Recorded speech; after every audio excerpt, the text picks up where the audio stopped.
If you look at the Russian-Ukrainian war, and if you were following just the English language media, English language communication channels, which dominate the world's communication channels, you could be forgiven for thinking that the sanctions on Russia are basically a good idea and are essentially working, and most people see it that way.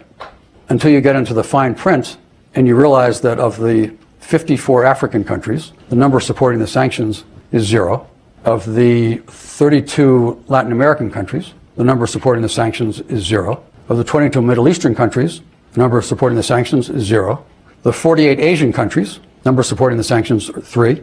South Korea, Japan, Singapore. 16 Pacific Island countries, 2. Australia and New Zealand. So I just named you 175 countries, 5 of which are supporting the sanctions. So the sanctions are essentially an American, Western European, and a few American allies, essentially in Asia and Australasia. Now, the relevance of that is that it does show you a certain kind of fissure that exists that you don't hear a lot about. And the positive side of which may be, this is the question, may be, that all those other countries over time will say to both the United States and China, as I said earlier, it's just not acceptable for you all not to have a decent relationship. And China, by the way, is already the largest trading partner with 140 of those countries. And China, I was just in China earlier this week, listening to a new sort of, well, a more prominent form of a term of art the Chinese are using called Chinese modernization. And they're determined to illustrate to the world that modernization and westernization are not synonymous, and that modernization can take different forms in different countries. And I was listening to the foreign minister lay all this out, and among the other things he cited was, in no particular order, China's contributed more to global growth in the last decade than all G7 countries put together. 1.4 billion people in China are more than all the developed world put together. They're the leading trader with 140 countries.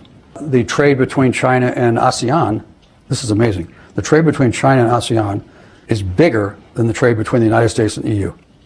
So when you start going down through these things, you realize there's a certain reality here that sooner or later the Americans are going to have to accept. And my own opinion is the sooner that gets understood and accepted, the better, and that the relationship has got to get better, because if it doesn't get better, then everything I was saying about 2050, let alone 2070 or 2100, is just going off a cliff. So John Kerry told me that in, I think it was 2013, he was the senior American at one of these international meetings that Obama could not attend for one reason or another. And so he was the person who took the meeting with Xi Jinping. And Xi Jinping in that meeting said to John Kerry, by the way, let me tell you about something I'm thinking about. And he laid out the One Belt, One Road. And Kerry said to him, oh, that's very interesting. Why don't we do this together? And Xi Jinping says, that's a great idea. Let's do this together. And Kerry came back to Washington, and he said before he got off the plane, the Treasury Mandarin said, cut his legs off, and there was no chance it was going to happen. So it never got to Obama's desk as kind of a strategic question. But I tell you that story because if you were reading today the characterization of One Belt, One Road, you would think this was some kind of malevolent tactic to get control of the world on the part of the Chinese, which it is not.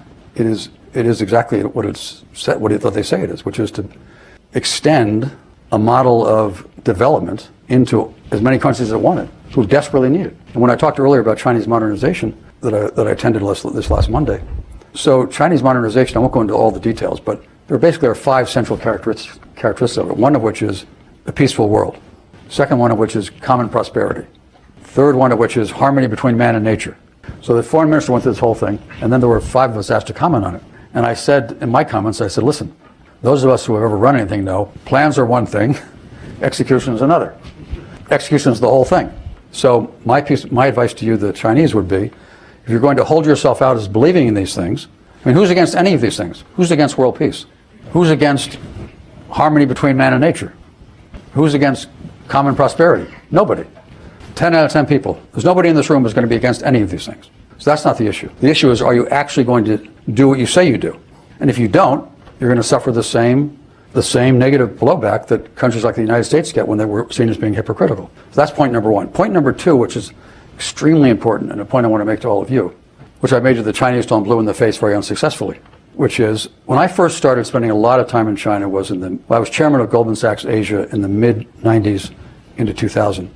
At a point in time when the Chinese system was just starting to open up, and they were just starting to put state-owned enterprises into Western markets, and Zhu Rongji was the premier, or vice premier, then premier, and he was a very unusual person, and he really cared about getting this right. And I happened to be there, and I was very senior, so I was in exactly the right place at exactly the right time to give him advice in a way that will probably never occur again, because the Chinese were so in need of the advice. But one thing that struck me about them was the Chinese leadership on almost every topic, not every topic, but almost every topic, was systematically open in the following sense. They started with the premise, there's somebody in the world who knows this topic better than we do.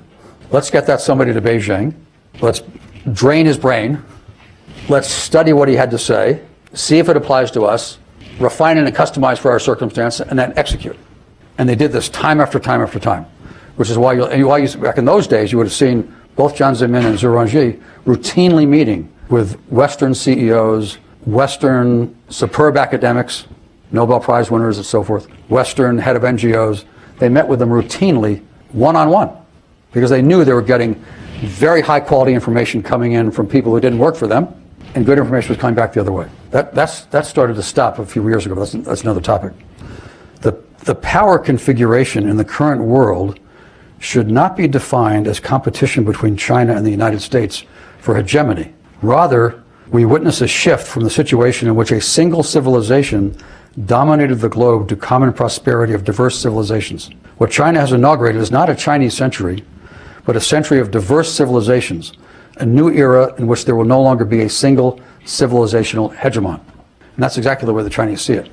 As opposed to, Joe Biden says this is the century of democracies versus autocracies. Some of the funnier, more clever Chinese will say, no, it's the plutocracy versus the meritocracy, which gets to the Chinese Communist Party. The Chinese Communist Party, the best way to think about that is the Chinese Communist Party is essentially the meritocratic elite. In the same way that if you look back through Chinese history, there was an emperor, and then there was the Mandarin class running the country. Mm-hmm. That's essentially what you have at the moment. And you don't get into the Chinese Communist Party if you're not very able. You don't get to Tsinghua University if you're not very able. 10 million kids a year take the national examinations to go to university. The top 3,000 of those go to Tsinghua University. 3,000 get admitted and 3,000 go. And so, and Tsinghua University accounts for 50% of the leadership of the country. So that the examination-based culture, which has existed for 2,000 years, still exists. And essentially, that's what drives the input into all these institutions. And so to put it in the vernacular, if you get to the top of the Chinese system, there's no chance you're not very smart and very able. And the only institution in this country, which is, to me, is at all like it, and when I tell them this, it drives them crazy, the only institution in this country that's at all like the Chinese Communist Party is the U.S. military. Which is to say that if you and I were 18 years old and we went to West Point together, and we went in the military and we stayed in the military, one day we're 4-star generals, we've known each other for, whatever it is, 40 years, and we're sitting around the same table. That's the Chinese system. And so they know each other intimately. They've had real jobs. They failed or they succeeded. If they succeeded, they went ahead. If they failed, they failed. And like all big organizations, there, of course, is plenty of rough justice and infighting and all the rest of it that goes on in every corporation in the United States and anywhere else. But that's basically the system. So I think the word communist kind of gets into the mental way of Americans understanding what you're dealing with. It's not a communist system, period.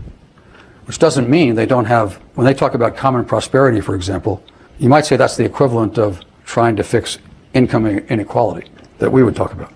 But the other day, another Chinese was saying to me, the capitalist system is essentially a divide and conquer system. The Chinese modernization is a unifying system. And so so Xi Jinping, to go back to him, he is determined, although they haven't figured out how to do this yet, that common prosperity is for real. They're proud of the fact they've lifted 800 million people out of poverty. Because that's the most ever in history, by a long, long way. And they're proud of that. And they think those people ought to continue to advance. And that this big differences between the wealthy and the poor is too much. Mm-hmm. Mm-hmm. And that's why you see them sort of cracking down now on some of that.